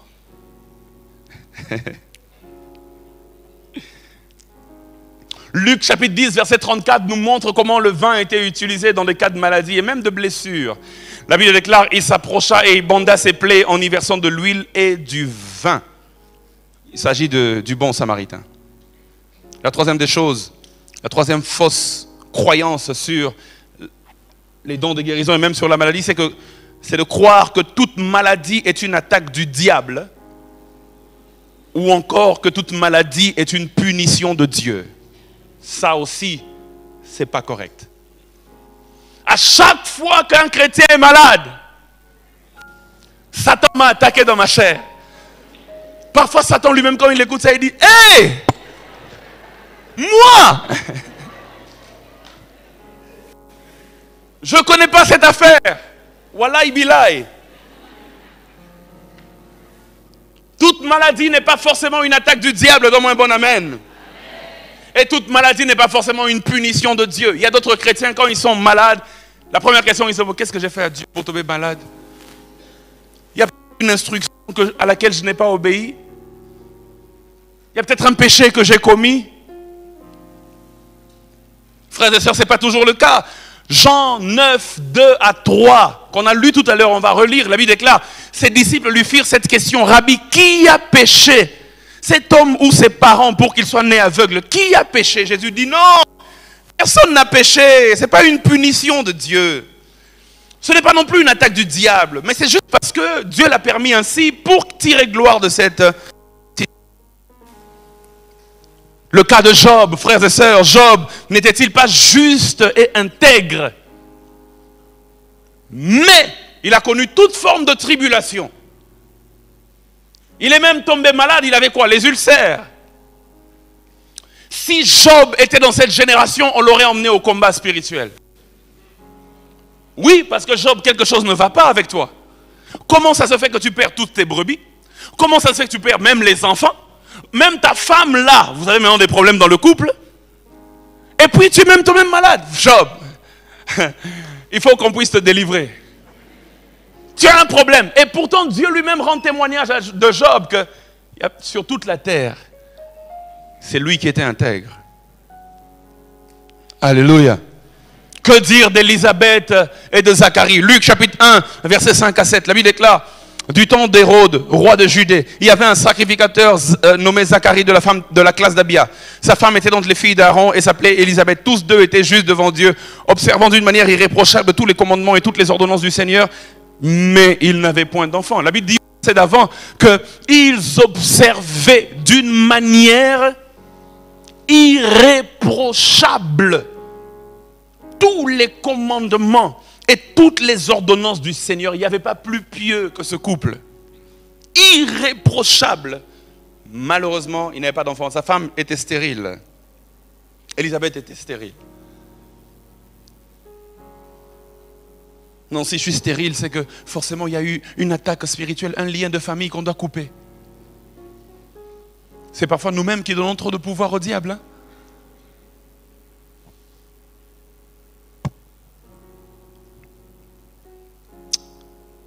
Frères et sœurs, avant de passer dans les 3 dimensions de la guérison, j'aimerais dire une autre chose. C'est d'ailleurs la dernière des choses, avant d'aller plus loin. Certaines maladies sont les résultats de nos propres actions. Nos propres actions. Tu as trop fumé toute ta vie et tu as des problèmes de poumons et tu vas dire Satan m'a attaqué. Il y a un professeur de médecine, il nous enseignait justement la partie de médecine qui parle des poumons et tout.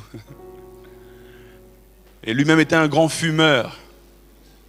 Chaque fois qu'il venait au cours, il pouvait tirer 3-4 clopes comme ça avant de commencer. Et puis quand il donne une petite pause, il donnait toujours une petite pause de 15 minutes. Et dans la petite pause de 15 minutes, il pouvait finir tout un paquet. Et à la fin, quand tu le vois en train d'entrer dans sa voiture pour rentrer chez lui, il est toujours en train de fumer. Et un jour, il nous parlait des poumons, comment on doit entretenir les poumons. Les choses à éviter. Et puis on lui pose la question, on dit, mais professeur, mais il faut quand même prêcher par l'exemple. Toi-même, tu n'entretiens pas bien tes poumons. Et puis il nous donne une réponse classique que je n'ai jamais oubliée. À quoi ça sert de mourir avec des poumons en bon état?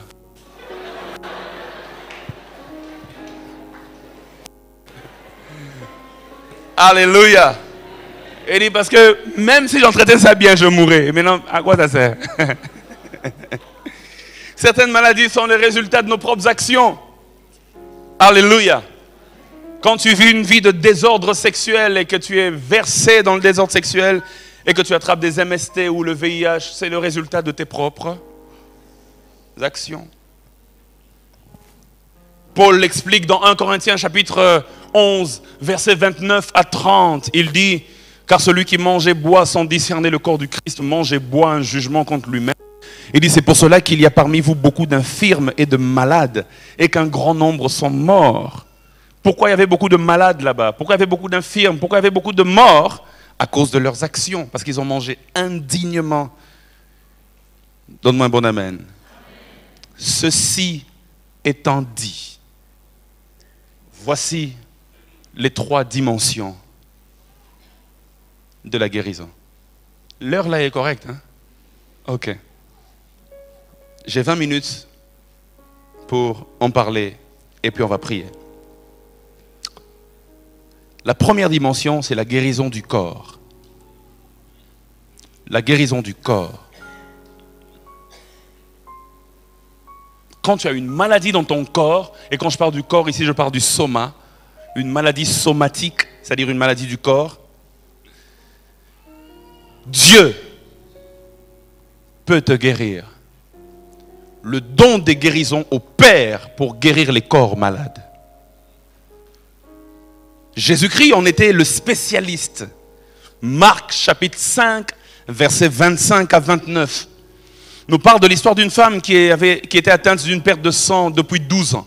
Mais quand elle a touché Jésus, parce que Jésus avait le don des guérisons, la guérison a été transmise à cette femme, l'écoulement de son sang s'est arrêté. Et Jésus-Christ lui-même a senti qu'une force l'a quitté. Cette force, c'est justement l'onction de la guérison. Et si Jésus opérait dans le don des guérisons, Église du Seigneur, il nous a donné le même pouvoir d'opérer dans le don des guérisons. Parce que tel il est, tel nous. Marc chapitre 16, verset 18 est clair.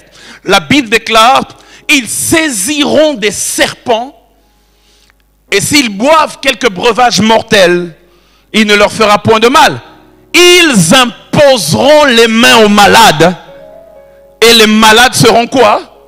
Frères et sœurs, tu peux imposer. Et ça, il ne parle pas des bishops. Il ne parle pas des pasteurs. Ce n'est pas exclusif aux serviteurs de Dieu. Parce que la Bible dit, voici les signes qui accompagneront qui? Ceux qui auront cru. Est-ce que tu crois? La condition pour avoir le don de guérison, c'est de croire au Seigneur. Il dit, ceux qui auront cru au Seigneur, qui auront cru en ses paroles, qui auront cru en ses œuvres, il dit, ceux-là, ils imposeront les mains aux malades et les malades seront guéris. C'est pour ça que je crois que tout croyant peut opérer dans les dons de guérison. C'est la seule condition qui est donnée dans ce texte, il faut juste croire. Mais évidemment, chacun opérera selon la mesure que Dieu lui donnera. Les dons des guérisons, frères et sœurs, s'accompagnent, guérison du corps, s'accompagnent souvent de l'autorité sur les mauvais esprits. Pourquoi? Parce que certaines maladies sont d'origine démoniaque. Pour que le don des guérisons opère dans un corps possédé par un démon, et surtout si la maladie est d'origine démoniaque, il ne suffira pas seulement d'imposer la main, il faudra chasser l'esprit.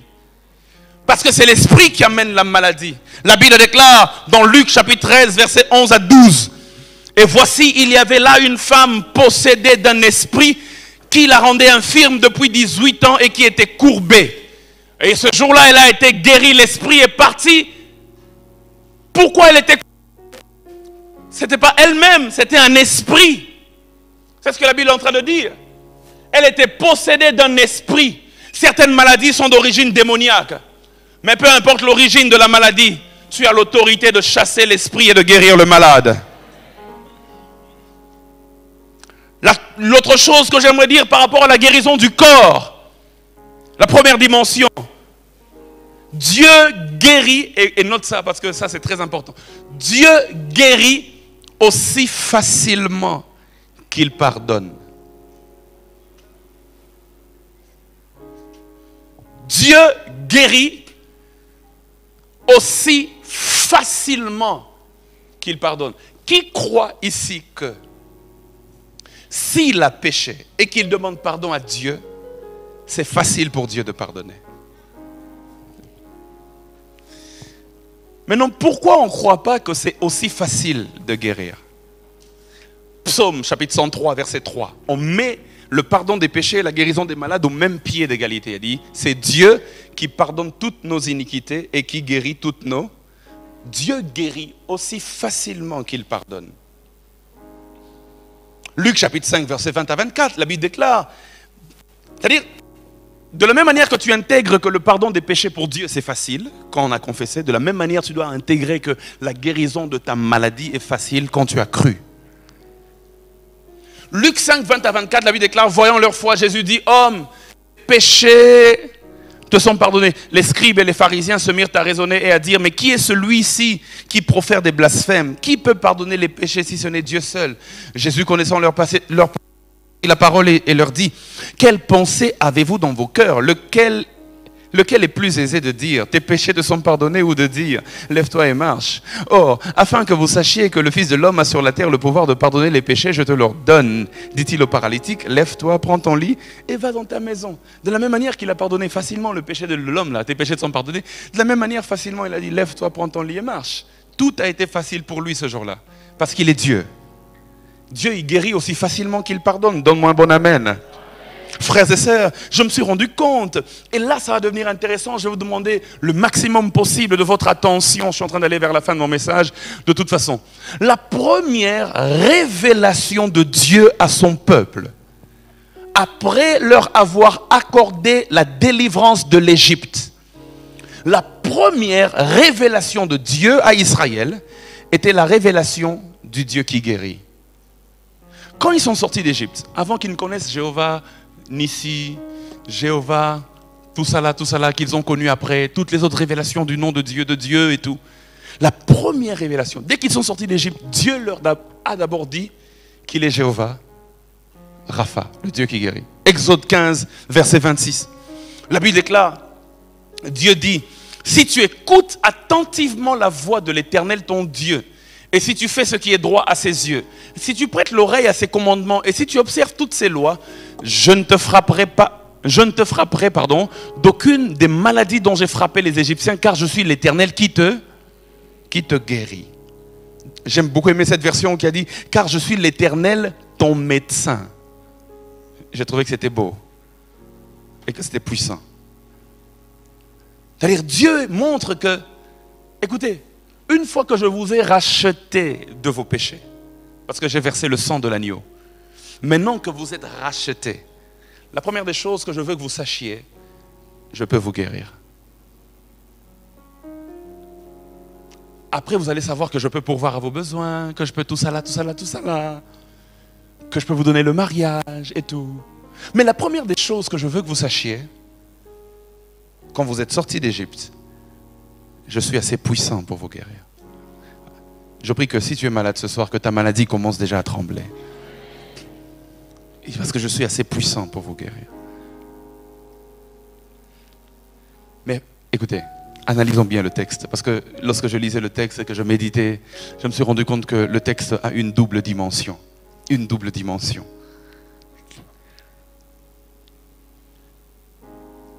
Il dit, si tu écoutes attentivement la voix de l'Éternel, ton Dieu, et si tu fais ce qui est droit à ses yeux, si tu prêtes l'oreille à ses commandements, et si tu observes toutes ses lois, écoutez la partie qui m'intéresse, il dit, je ne te frapperai d'aucune des maladies dont j'ai frappé les Égyptiens.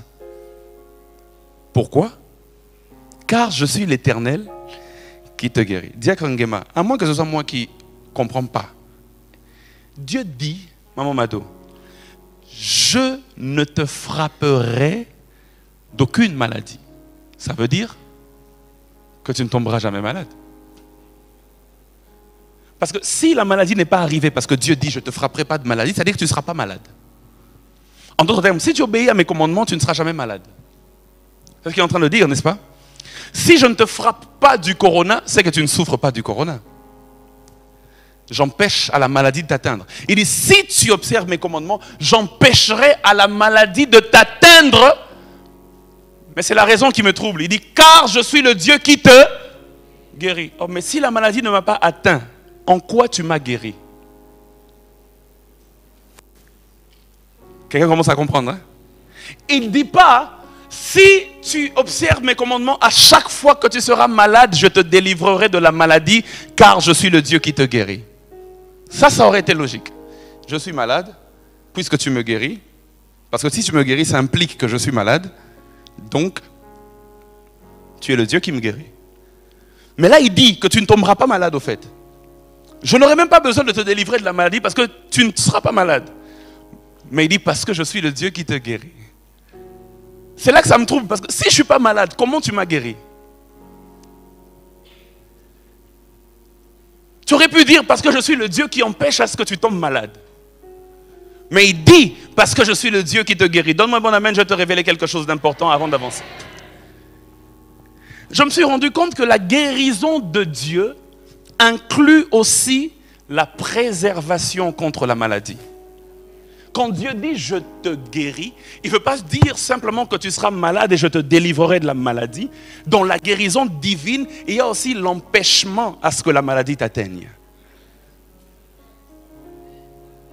Nous, quand on parle de la guérison, on voit seulement celui qui était malade et puis qui se demande, il dit « j'étais malade, j'étais guéri ». Mais Dieu l'a guéri, Dieu est celui qui nous guérit. Mais même celui qui n'est pas tombé malade là, la guérison divine a déjà agi dans sa vie.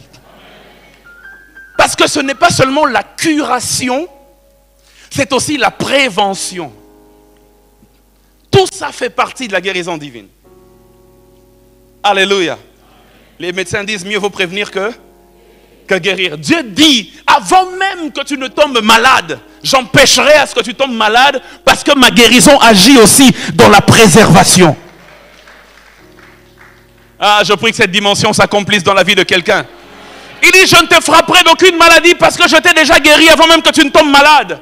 Ma guérison est aussi une barrière qui empêche à la maladie d'arriver vers toi. Ah, donne-moi un bon amen. Amen. La guérison divine n'est pas que curative, elle est aussi préventive. Je me suis rendu compte en lisant les Écritures urbaines que l'opération de Dieu en cas de maladie est presque similaire à son opération en cas de péché. C'est pour ça que je disais tout à l'heure qu'il guérit aussi facilement qu'il pardonne. Je m'explique. En cas de maladie, Psaume 103, verset 3, et même en cas de péché, Psaume 103, verset 3, disent que une fois que tu es dedans, c'est-à-dire que tu es dans le péché, tu as péché, tu es déjà dedans. Dieu dit, il peut pardonner tes péchés.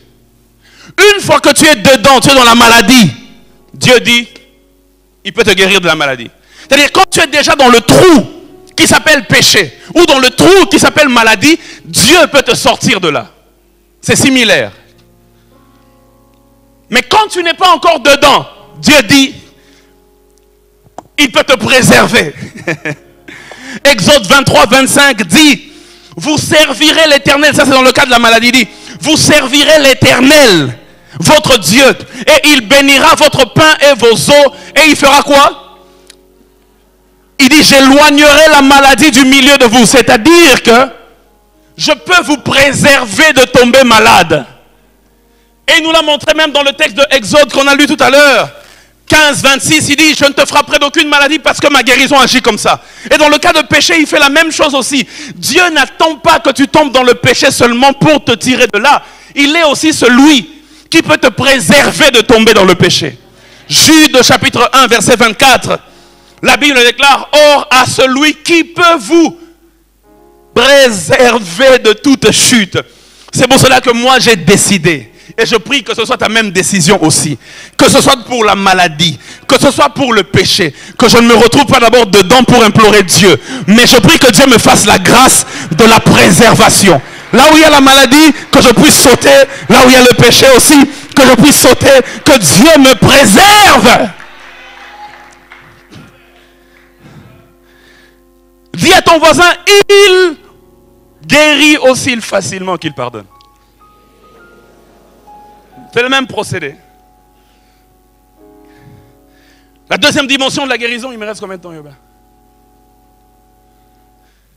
11 minutes, hein? Ok. La deuxième dimension de la guérison, c'est la guérison de l'âme. Je vous préviens, la troisième dimension, ce n'est pas la guérison de l'esprit. On dit, ok, on a bien commencé la guérison du corps, la guérison de l'âme, ok, pour bien boucler la boucle. La guérison de l'esprit, non, ça n'a rien à voir. Parce que ton esprit ne peut pas tomber malade. Tu as raté une bonne occasion de dire Amen. Parce que je crois que la guérison de l'esprit, au fait, c'est le salut. Une fois que ton esprit est sauvé, c'est bon. Hein? La guérison de numéro 2, de la deuxième dimension, c'est la guérison de l'âme. Luc 4, 18, Jésus dit, l'Esprit du Seigneur est sur moi parce qu'il m'a oint pour annoncer une bonne nouvelle aux pauvres. Il m'a envoyé pour guérir, pas les corps malades, mais les cœurs brisés. Donne-moi un bon amen. Il guérit les corps malades. Oui, on l'a vu, il nous l'a montré, il guérit les corps malades. Mais là, il dit, il a été envoyé pour guérir, non pas les corps, mais les cœurs brisés. Là, c'est la guérison de l'âme. J'aimerais dire à quelqu'un, certaines blessures ou certaines maladies ne sont pas physiques, mais elles sont émotionnelles. Combien de personnes n'ont-elles pas des âmes brisées à cause d'une déception, d'un mougou, enfin, comment on dit,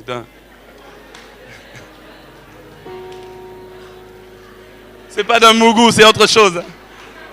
À cause d'un goumin, voilà ce que je voulais dire. Beaucoup de gens ont des âmes brisées à cause d'une mort de quelqu'un. Quelqu'un a perdu son père ou a perdu sa mère. Et puis après ton âme, elle est brisée. Beaucoup aussi sont déçus, ont des âmes brisées à cause d'un mougou. Hein. Oui, c'est la vérité, c'est pour cela qu'il ne faut pas donner ton corps à n'importe qui. À savoir, tu vas dire, oh non, mais après, moi là, il est venu, il a fait ce qu'il a fait, et puis il est parti. Mais qui t'avait demandé d'aller là-bas?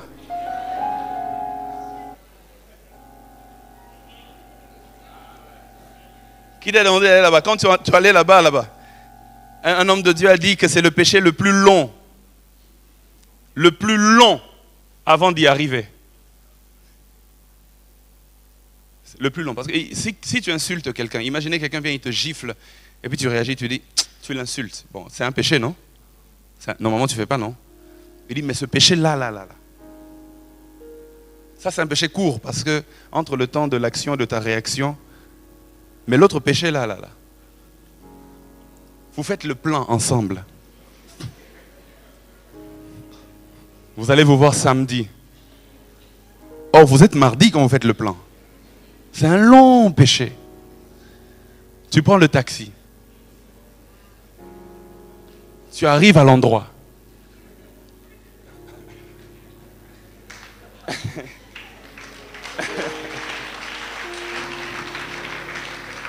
Et durant tout le temps du processus, le Saint-Esprit ne t'a pas dit arrête. Et c'est après, tu vas venir dire que c'était plus fort que moi. Ah! Non, tu voulais seulement. Tu voulais seulement. Et beaucoup, comment n'ont-ils pas été utilisés, usés, jusqu'à ce qu'ils en sont ressortis avec des blessures de l'âme. Parce que tu as comme l'impression que tu as donné ce que tu avais de plus précieux à quelqu'un, et puis la personne n'est pas allée jusqu'au bout dans son engagement. Blessure de l'âme.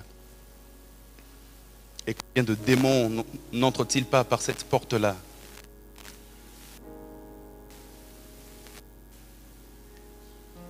Il importe que les blessures de l'âme soient guéries, sinon elles détruisent tout le monde, la personne malade et même son entourage.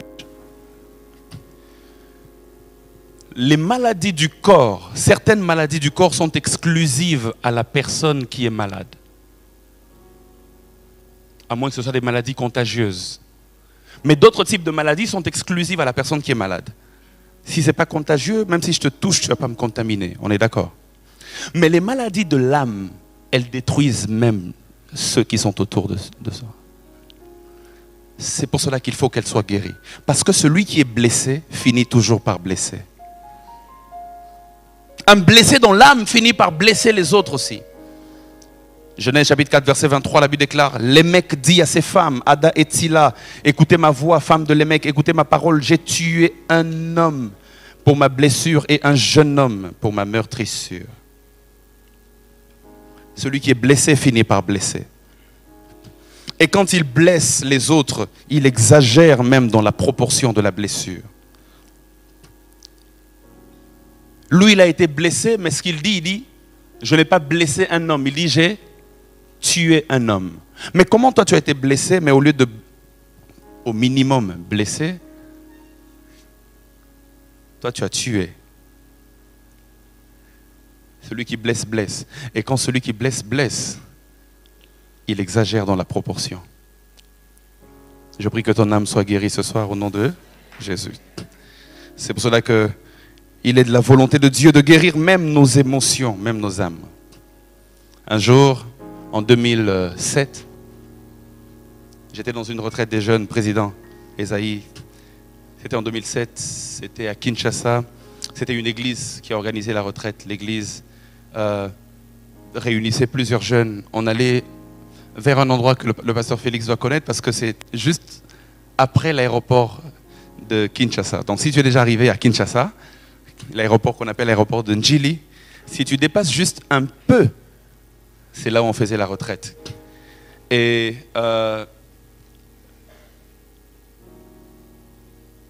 c'était en 2007, comme je dis, mais j'avais à l'époque une âme blessée, une âme malade.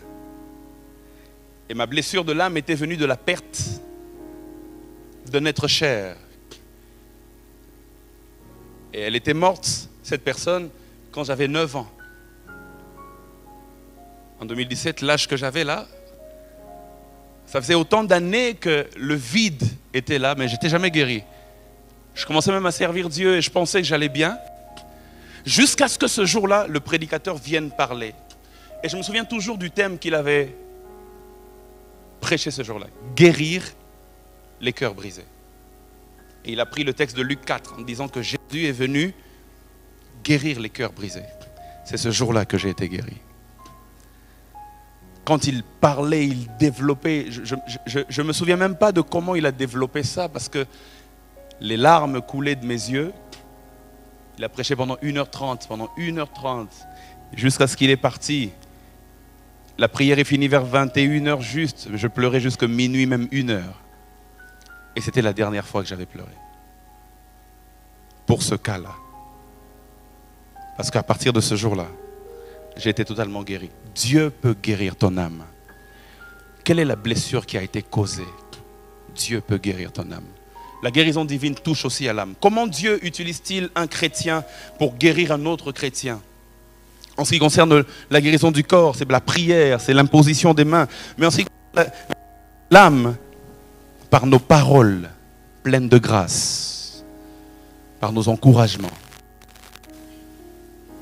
Vous savez, les blessés, tu lui fais un compliment, tu sais savoir que ça c'est un blessé.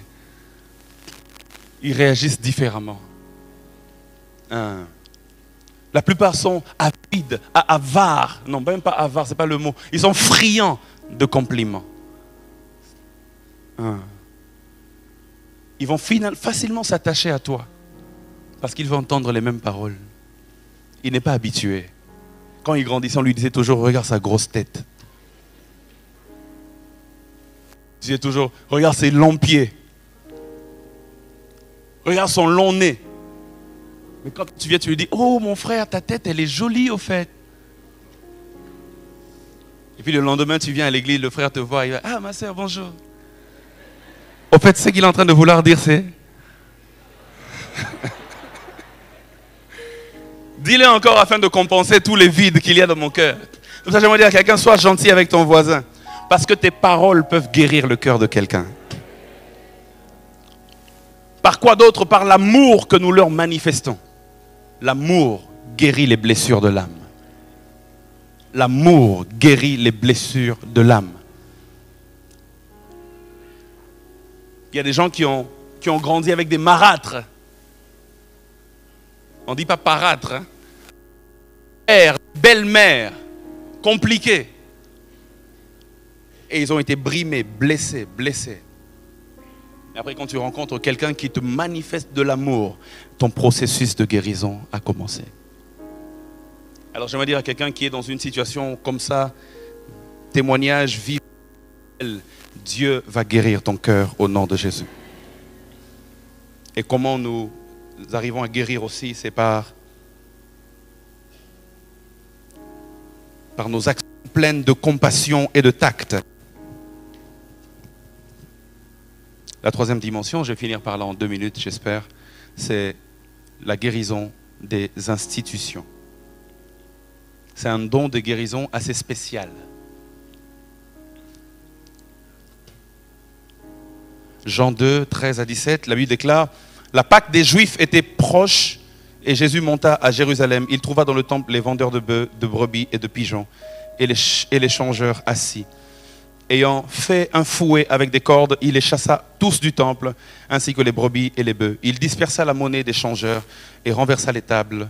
Et il dit aux vendeurs de pigeons, ôtez cela d'ici, ne faites pas de la maison de mon père une maison de trafic. Ses disciples se souvinrent qu'il est écrit, le zèle de ta maison me dévore. Certains d'entre nous, frères et sœurs, n'ont pas reçu la grâce d'être les agents des guérisons physiques, mais des guérisons des institutions. Quand je parle d'institutions, je parle de famille, je parle de mariage, je parle d'organisation, je parle de compagnie, je parle d'église et même de pays. Il y a des gens comme ça que Dieu envoie dans un univers malade afin que par leur présence et par leurs actions, qu'ils apportent la guérison. Certaines de nos églises sont malades et ont besoin de guérison. Alléluia. Et quand Dieu te suscite dans une église comme ça, il veut faire de toi un agent de la guérison de l'institution. Martin Luther, qui a apporté en son temps un grand réveil vers le 15e siècle, je pense, si je ne me trompe pas.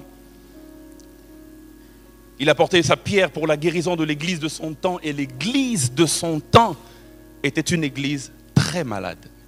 Avec la vente des indulgences, on achetait même le pardon par l'argent, prier pour les morts et tout ce que vous voulez là. Il a écrit les 95 thèses qu'il a collées sur la porte et ça a apporté un grand réveil, un grand mouvement. Le protestantisme même est parti de là. Parfois Dieu utilise des gens pour bouger les institutions malades. Et je prie dans le nom de Jésus que tu reçoives cette grâce-là. Ton don de guérison, ça ne va pas se limiter seulement à guérir bon, toi, même le rhume, tu n'as jamais guéri, mais ça va commencer ce soir. Mais ça ne se limitera pas seulement à guérir les petites choses. J'aimerais dire à quelqu'un, toi, tu es appelé pour bouger les institutions. Apporter la guérison dans des institutions qui sont malades en moins bonne haleine.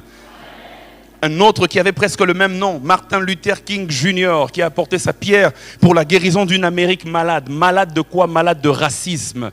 Il est venu, il a dit qu'il avait un rêve. Il a vécu selon le rêve qu'il avait, même si ça lui a coûté sa vie. Mais il a semé quelque chose qui finalement a produit du fruit. Je prie que Dieu t'utilise dans cette dimension au nom de Jésus. Ce genre de personnes, en général, elles dérangent le système. Ce genre de personnes, en général, elles bouleversent les choses afin de permettre à une structure d'être en meilleure santé. Ça, c'est une dimension, mais qui est atypique. Mais c'est aussi une des dons de guérison. J'aimerais dire à quelqu'un en concluant mon message dans ces deux lignes, nos pays, nos églises, dans une certaine mesure, notre continent, nos organisations ont besoin de ce don de guérison. Ce genre de personnes sont vues au départ comme des anomalies. On aime les faire taire parce qu'elles dérangent. Elles dérangent, mais certaines d'entre elles portent un don spécial, une mission spéciale de guérison pour nos sociétés et pour nos organisations. Jésus est entré dans le temple était malade, les gens vendaient. Il dit non, il est écrit que ma maison sera une maison de prière. Vous en avez fait un repère de brigands. Il a pris le fouet. Il y a quelqu'un ce soir qui va prendre le fouet au nom de Jésus. Il va entrer dans sa famille malade et chasser tout ce qui ne va pas. Jésus-Christ était lui-même de cette race. Comment n'a-t-il pas défié tout un système religieux de son époque? Il a défié tout un système politique de son époque. Il a défié tous les systèmes. Et je prie que là où tu es, dans l'institution dans laquelle tu es, quand les choses ne vont pas bien, que Dieu t'utilise pour guérir l'institution. Que Dieu vous bénisse ce soir. J'aimerais qu'on puisse incliner nos têtes en prière pendant quelques minutes. 9 minutes selon ce que j'ai là. On va prier quelques temps. Je ne sais pas dans quelle direction tu vas prier, mais voilà les trois dimensions des dons de guérison. Il est possible que ce soir tu sois malade dans ton corps.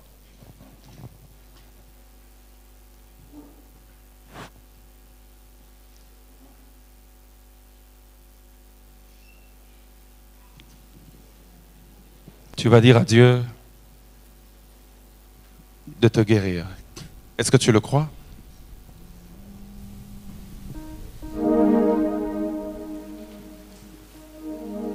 Alléluia. Le Seigneur qui nous guérit. Tu es le Dieu qui nous guérit.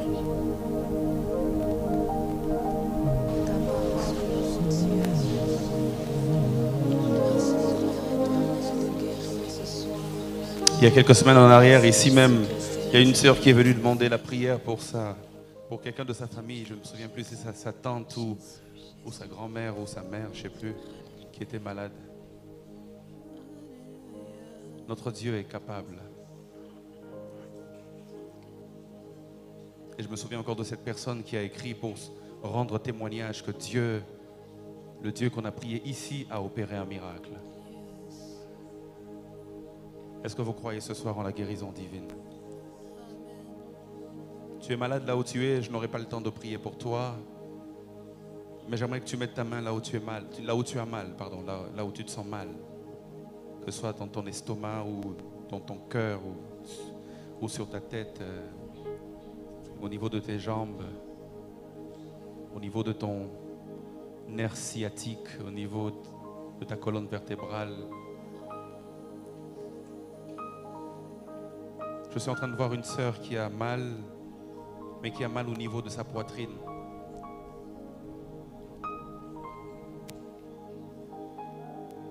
Et tu es même en train de craindre que ce soit un cancer, parce que le mal a longtemps duré. Dieu te guérit ce soir. Mets ta main là où tu as mal et comme j'aime toujours le faire, tu représentes quelqu'un qui est malade mais qui n'est pas ici. De quoi souffre la personne? Mets ta main, si tu connais exactement là où la personne a mal, mets ta main là-bas.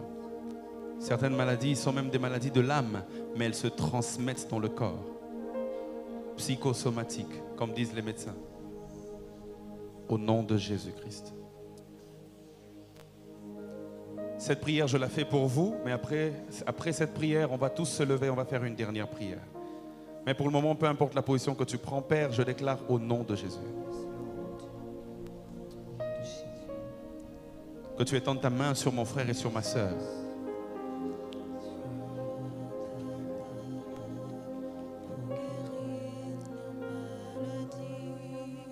Père, je déclare au nom de Jésus que le cancer qui avait commencé à se propager puisse s'arrêter ce soir au nom de Jésus-Christ. Ta parole déclare que tu as reçu le nom au-dessus de tous les noms, afin qu'au nom de Jésus, tout genou fléchisse dans les cieux, sur la terre et sous la terre, et que toute langue confesse que Jésus-Christ est Seigneur, à la gloire de Dieu le Père. Ta maladie est en train d'aller aussi facilement que Dieu pardonne tes péchés. Et si ta maladie est d'une origine démoniaque, ce démon te lâche maintenant même au nom puissant de Jésus-Christ. Tu es guéri dans ton corps. Tes yeux qui te font mal sont guéris. Ta tête qui te fait mal est guérie. Je dis maintenant au nom de Jésus, je libère la puissance de la guérison divine. Ton dos qui t'a longtemps dérangé est guéri. Cette femme, elle était courbée pendant 18 ans. Jésus l'a redressée en un jour. Père, je déclare ta guérison sur ton peuple. Père, je déclare ta guérison sur ton peuple. Père, je déclare ta guérison sur ton peuple. Père, je déclare la vie. Là où la mort a commencé à entrer, je prie que tu balayes la mort par la vie. La Bible déclare, le voleur ne vient que pour déranger, égorger et détruire. Mais moi, toi Jésus, tu es venu afin que tes brebis aient la vie et la vie en abondance. Cette douleur au niveau de la poitrine s'en va. Cette douleur au niveau des jambes s'en va. Cette plaie qui ne guérissait pas, elle guérit ce soir. Père, je déclare que ce sida qui dérangeait le corps de ma soeur, de mon frère, s'en va. Père, je déclare ce soir, que ce soit le corona, que ce soit je ne sais pas quelle autre maladie, et elle s'en va au nom de Jésus. Ce soir, la guérison entre dans ton corps. Ce soir, la guérison entre dans ton corps. Je prie pour quelqu'un qui a des douleurs de l'âme. Tu sais combien elle a été meurtrie, cette âme. Tu sais combien cette personne a souffert dans son âme. Tu sais les blessures qu'elle a accumulées. Père, je déclare, de la même manière que tu m'as apporté la guérison en ce temps-là, que tu le fasses aussi pour mon frère et pour ma soeur. Que les larmes qui coulent ce soir coulent pour la dernière fois. Et de la même manière qu'elles ne peuvent pas rentrer dans le corps de celui qui pleure, je prie dans le nom de Jésus-Christ que cette maladie de l'âme s'en aille maintenant au nom de Jésus. Peu importe son origine, une déception amoureuse. Peu importe son origine, la perte d'un être cher, je déclare au nom de Jésus, selon qu'il est écrit qu'en ce temps-là, tu essuieras les larmes de nos yeux. Seigneur, je prie que tu le commences déjà ce soir. Que tu essuies les larmes du cœur. Que tu essuies les larmes du cœur.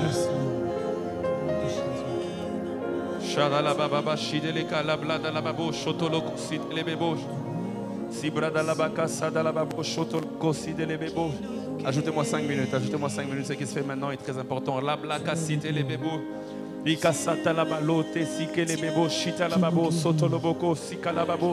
y a une opération qui se fait dans ton cœur. Il y a une opération qui se fait dans ton cœur.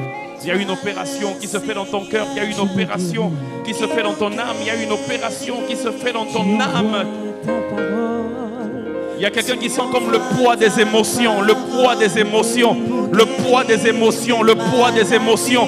La main de Dieu est en train de faire une dernière opération. Une dernière opération.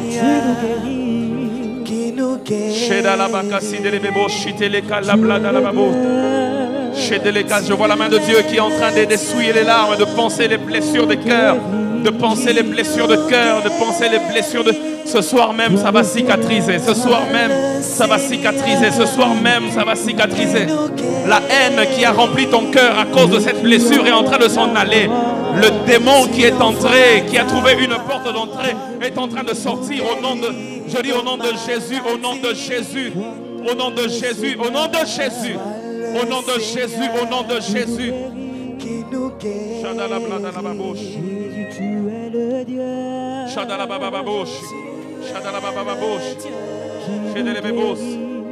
Cette blessure est peut-être venue à cause d'un péché, à cause d'une fornication, à cause de je ne sais quoi. Je déclare maintenant que tu es guéri, tu es guéri, tu es guéri, tu es guéri.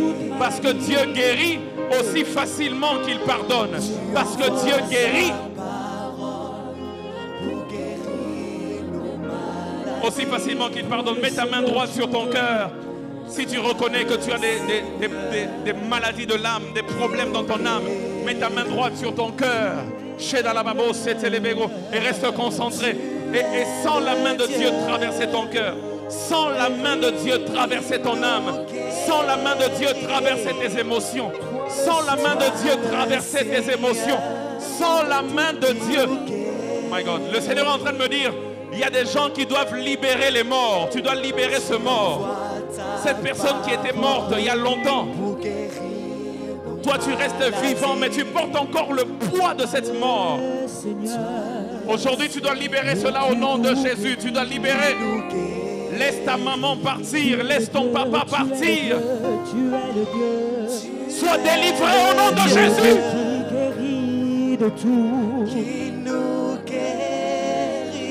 Sois délivré au nom de Jésus. Priez pour cette sœur-là, priez pour cette sœur-là. Il y a des démons qui sont en train de sortir maintenant. Il y a des démons qui sont en train de sortir. Elisabeth, prie pour elle. Seigneur,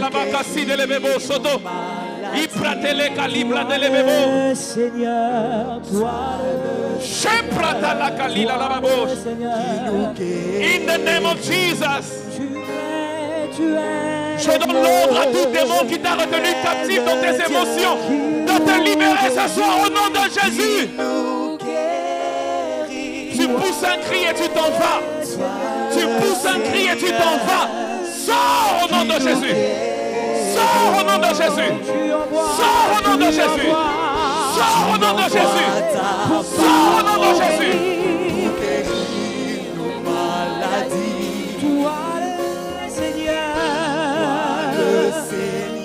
Tu pousses un cri et tu t'en vas. Tu es libre, tu es libre, tu es libre.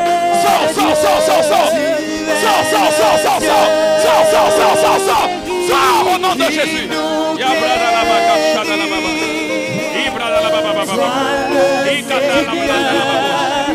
My God.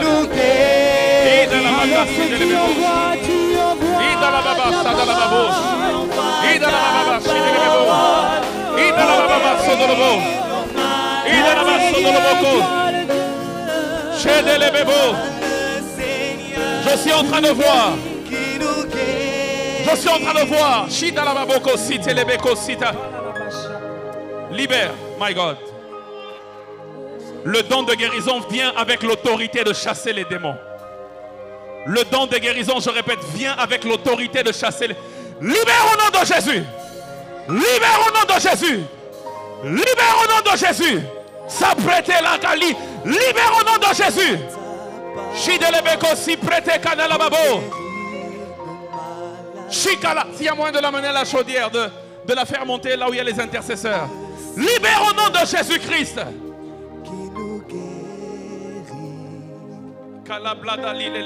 Je suis en train de voir le chiffre 3. Je vois comme 3 vies qui ont été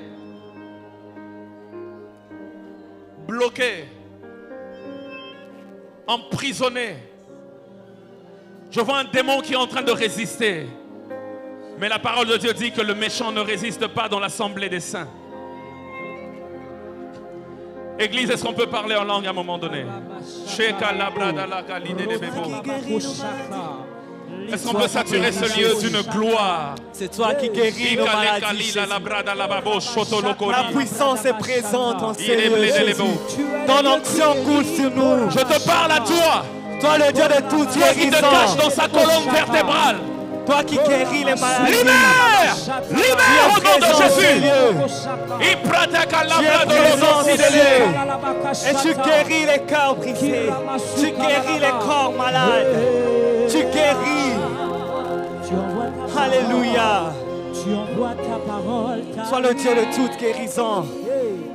Toi qui as tout pouvoir. Toi le Seigneur. Je te parle à toi. Toi qui se cache au niveau de son nombril. Libère au nom de Jésus.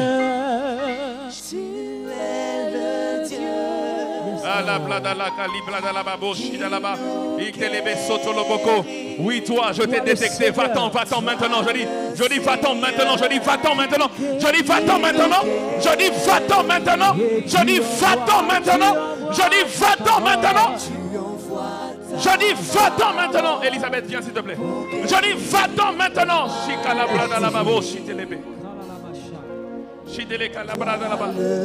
Elle a porté comme un chapeau vert. Prie pour elle. La brata si de leve bosh. Brada la babo shotoloko. Prie avec elle. Brada la babo. In the name of Jesus. In the name of Jesus. In the name of Jesus. In the name of Jesus. Prie avec elle. In the name of Jesus. Shidele kali brada la babo shotoloko ita la babo. Ta parole pour guérir nos maladies. Reste calme un moment. Reste calme un moment. Dieu te guérit. Tu peux le sentir.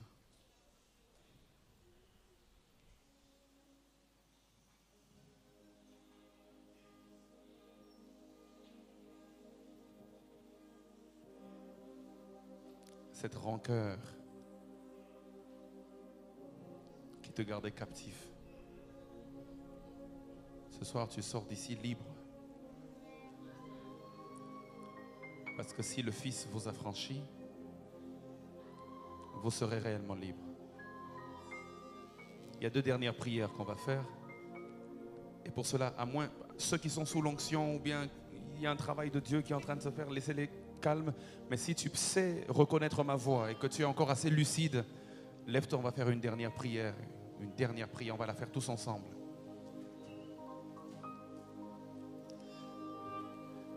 C'est une double prière. Écoute-moi très bien parce que Dieu veut activer ton don de guérison.